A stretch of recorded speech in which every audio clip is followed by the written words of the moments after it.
Hi bro. Hi మీ పేరు? వెంకట్. వెంకట్.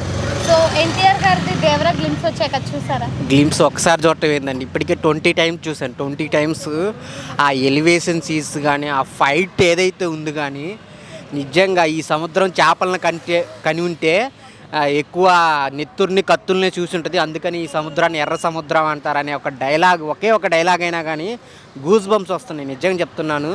దేవరా అంటే glimpse అంటే ఏ చిన్న చిన్న షూటింగ్ చేసి పెడతారు అనుకున్నాం, కానీ ఇంత పీక్స్కి వెళ్ళేవి ఫ్యాన్స్కి పూనకాలు వచ్చే పెడతారు అనుకోలేదు. చాలా చాలా హ్యాపీ. ఎన్టీఆర్ గారిది ఫేస్ రివీల్ చేశారు కదా, ఎలా అనిపించింది లుక్? ఏంది, ఒక సింహాన్ని చూసినట్టే ఉంది నిజంగా. ఆచార్య పోయిన తర్వాత కొరటాల చాలా కంబ్యాక్. అంటే ఇది ఇంకా పాన్ ఇండియా కాదు, పాన్ వరల్డ్ అయిపోతుంది. ఎన్టీఆర్ గారి లుక్స్ కానీ, ఆ స్టోరీ కానీ, 2 పార్ట్లు అంట. ఇంకా పార్ట్లు ఎప్పుడు వస్తాయని ఎదురు చూస్తున్నాను. నిజంగా ప్రతి ఎన్టీఆర్ అభిమానే కాదు, ప్రపంచం అంతా ఎయిట్ చేస్తుంది అనమాట ఈ సినిమా. గ్లిమ్స్ చూస్తే ఎన్టీఆర్ గారి ఖాతాలో మరో బిగ్ హిట్ పడుతుంది. బిగ్ అది బిగ్ బిగ్ బిగ్ బిగ్ ఎన్ని బిగ్లు ఉంటే అన్ని అనమాట. బ్లాక్ బాస్టర్ అయిపోయింది అనమాట. పాన్ వరల్డ్, పాన్ ఇండియాలోనే పెద్ద కలెక్షన్స్ అయితే తీసుకొస్తుంది. సో మీరైతే వెయిట్ చేస్తున్నారా మరి? చాలా చాలా. అనిరుద్ధన్ మ్యూజిక్ అయితే ఇంకా చెవుల్లోనే తిరుగుతూ ఉంది. ఇప్పుడు దాకా ఇచ్చిన ఆయన మ్యూజిక్ లెవెల్ వేరు, ఈ మ్యూజిక్ లెవెల్ వేరు అనమాట. ఇప్పటికే మ్యూజిక్ రైట్సే 33 crores.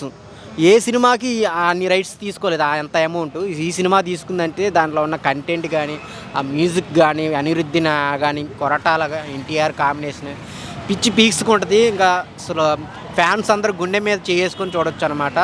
చాలా చాలా బాగుంటుంది. Hi bro. హాయ్. మీ పేరు? శ్రీరాజ్.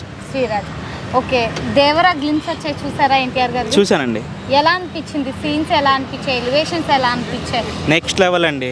ఎందుకంటే ఆయన విజువల్స్లో ఆయన ఉండేది ఆయన కళ్ళు. యాక్చువల్లీ నేను పవన్ కళ్యాణ్ గారి అభిమాని, నేనే చెప్తున్నాను, చాలా బాగా అద్భుతంగా ఉంది. ఆయన లుక్ అమేజింగ్, సూపర్. ఆయనకి పేరు పెట్టేవాళ్ళు లేరు. సో మీకు ఆ గ్లిమ్స్ చూసిన తర్వాత ఏమనిపించింది? అంటే ఆ బ్లడ్ అవంతా చాలా రోజులుగా సముద్రం ఉంది మొత్తం, చాలా రోజులుగా చల్లని సాయంత్రంలో బ్లడ్, ఆయన ఆ యాక్షన్లో తీయటమే అమేజింగ్. కొరటాల గారు వెయిట్ చేసినట్టున్నారు ఆయన కోసం.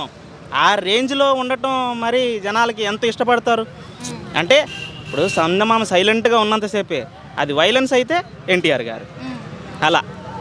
Okay, last line face reveal చేశారు కదా ఎన్టీఆర్ గారిది.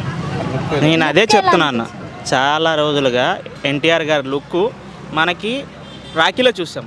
ఆయన బొద్దుగా, ఆయన హెయిర్ ఎక్కువగా ఉండేది.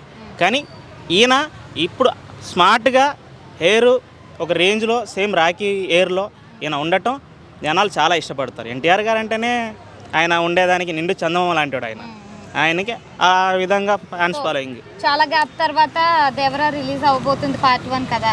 సో ఎన్టీఆర్ కెరీర్ లో ఇది బిగ్గెస్ట్ హిట్ అవుతుంది అంటారా, లేదంటే నేను హిట్ అని చెప్పలేను, కానీ బిగ్గెస్ట్ కలెక్షన్ అయితే కొట్టవచ్చు. ఎందుకంటే బాహుబలి చూసాము, మరి బాహుబలిని రీచ్ అవుతుందో అవ్వదో మాకైతే అంచనా వేసుకోలేము. సినిమా అయితే చాలా అద్భుతంగా ఉంటుంది. కలెక్షన్లు కూడా చాలా మనస్ఫూర్తిగా రావాలని కోరుకుంటున్నాను. సలార్ కలెక్షన్లో 1 డేలో కష్టమే. సో ఎన్టీఆర్ గారు గ్లిమ్స్ వచ్చాయి చూసారా బ్రో? చూసాను. ఎలా అనిపించింది? సూపర్. సినిమా మీద హైప్ పెంచి ఎలా ఉన్నాయా? ఖచ్చితంగా. మీకు బాగా గ్లిమ్స్ లో నచ్చింది ఏంటి? అంటే ఇంకా చూడలేదు, జస్ట్ వరకు అలా చూస్తే. Thank you so much. Hi bro. Hi అక్క. మీ పేరు? రామకృష్ణ. సో ఎన్టీఆర్ గారు దేవరా గ్లిమ్స్ వచ్చాయి చూసారా? చూసా అక్క. ఏందాక అంత మాట అంటే చూడకుండా అక్క నన్ను ఏటు కొట్టు, నా బాధలేదు. గ్లిమ్స్ చూడకుండా ఏందాక వెయిట్ చేస్తూనే ఉన్నాం, ఎప్పుడెప్పుడు వస్తుందని 4 గంటల 5 నిమిషాల. కానీ వచ్చి రావడంతోనే అసలుకి మామూలుగా కన్నుల పండగ. చూస్తున్నంతసేపు ఎక్కడ బోర్ కొట్టలేదు. అంటే స్టార్టింగ్ నుంచి ఎండింగ్ దాకా ఆ టైటిల్స్ కూడా, అసలు అవి వచ్చే సీన్స్ కూడా, ఆ టైటిల్ పడేటివి కూడా ఎంత మంచిగా ఉన్నాయి అంటే చాలా బాగుండేవి. ఇంకోటి ఎన్టీఆర్ డైలాగు, సముద్రము చేపల కంటే ఎక్కువగా నెత్తుర్ని కత్తుల్ని ఎక్కువ చూసింది, అందుకేనేమో దీన్ని ఎర్ర సముద్రం అంటారని. ఆ డైలాగ్ కూడా చాలా బాగుంది. విజువల్స్ పరంగా ఆ కొండల మధ్యలో ఆ షిప్స్ వస్తుంటే అప్పుడు విజువల్స్, అరే అసలు కొరటాల శివనైనా ఈ విజువల్స్ తీసిండా ఏందనేది నేను అసలుకి మతిపోయింది. ఎక్స్పెక్ట్ చేయలేదు, మతిపోయింది. ఆడైతే లుక్స్ చాలా బాగుండేవి. ఇంకా హైలైట్ ఏంటంటే దీంట్లో ఆ కత్తి షాట్ ఏంటంటే, ఇప్పుడు మనిషిని ఇట్లా అన్నప్పుడు ఇట్లా చంద్రుని కాడ ఇట్లా వస్తారు రక్తంలాగా, లాగా అది మాత్రం హైలైట్ సీన్ అసలుకి మామూలు అది ఇట్లా అన్నప్పుడు అది ఇట్లా అని ఎక్స్పెక్ట్ చేయలేదు నెవర్ బిఫోర్ సీన్ అనమాట అది మాత్రం హైలైట్ అనిపించింది బ్యాక్గ్రౌండ్ మ్యూజిక్ లాస్ట్లో వస్తుంది తర్వాత ఇంగ్లీష్లో చాలా ఎక్కడైతే నాకైతే బోర్ కొట్టాలి ఆ కంటైనర్లు అక్కడ దొంగతనం చేసే సీన్స్ కానీ పడవల సీన్స్ కానీ ఎక్కడైతే మిస్ కాలే విజువల్స్ అయితే చాలా బాగున్నాయి విజువల్స్ పరంగా అయితే సూపర్ ఉన్నాయి అనిపిస్తుంది దేవరా గ్లిమ్స్ రిలీజ్ అయినాయి చూసారా చూసాం. ఎలా అనిపించే గ్లిమ్స్ దేవుడు వరాలు ఇచ్చే దేవుడు అంటారుగా ఆ టైప్లో కనపడేది నిజంగా. పండగ అప్పుడెప్పుడు వస్తుంది కావచ్చు, సంక్రాంతి దసరా అప్పుడెప్పుడు వస్తాయి కావచ్చు, ఇప్పుడే సినిమా రాబోతుంది. ఇంకా వరాలు ఇస్తారు కావచ్చు. ఎన్టీఆర్ అభిమానులు అయితే ఏ విధంగా రచ్చ చేస్తున్నారో నాకే తెలియట్లే. మధ్యలో ఒక సీన్ కనపడుతుంది, హాఫ్ మూన్ ఫుల్ మూన్ అయిపోతుంది. ఫుల్ మూన్ అంటే ఇదేమనే ఫీలింగ్ కలుగుతుంది. నిజంగా ఇప్పటివరకు మనం ఫుల్ మూన్ని మొత్తం తెల్లగా చూసినాం, రకరకాలుగా చూసినాం కదా. Half white half full red కలర్తో నరికినప్పుడు ఈ రక్తం వెళ్ళి ఆడ పడుతున్నప్పుడు ఆడెవడో గ్రాఫిక్స్ డిజైనర్ ఎవడో ఎడిటర్ ఎవడో కానీ దండాలు రావు. మీ కాళ్ళకి దండం పెట్టాలి, కురడాల శివకు కాదు మీకు దండం పెడతా. సూపర్గా అనిపించేసింది. అలాగే స్టార్టింగ్లో ఇంగ్లీష్లో మొత్తం ఒక 4-5 లైన్లతో పదాలు వచ్చేస్తాయి, సాంగ్ వచ్చేస్తుంది. దాన్ని తెలుగులో చెప్తే బాగుండేది అనే ఫీలింగ్ కలిగింది. నేను ట్రై చేస్తాను తెలుగులో పాడటానికి. నెక్స్ట్ ఎన్టీఆర్కి వచ్చిన డైలాగ్ ఉన్నదా, ఈ సముద్రము చేపల్ని కంటే నెత్తుర్ని కత్తుల్ని చూసిందనే డైలాగు మైండ్ బ్లోయింగ్. అలాగే మహేష్ ఎన్టీఆర్ చూపు కూడా ఇలా చూస్తాడు.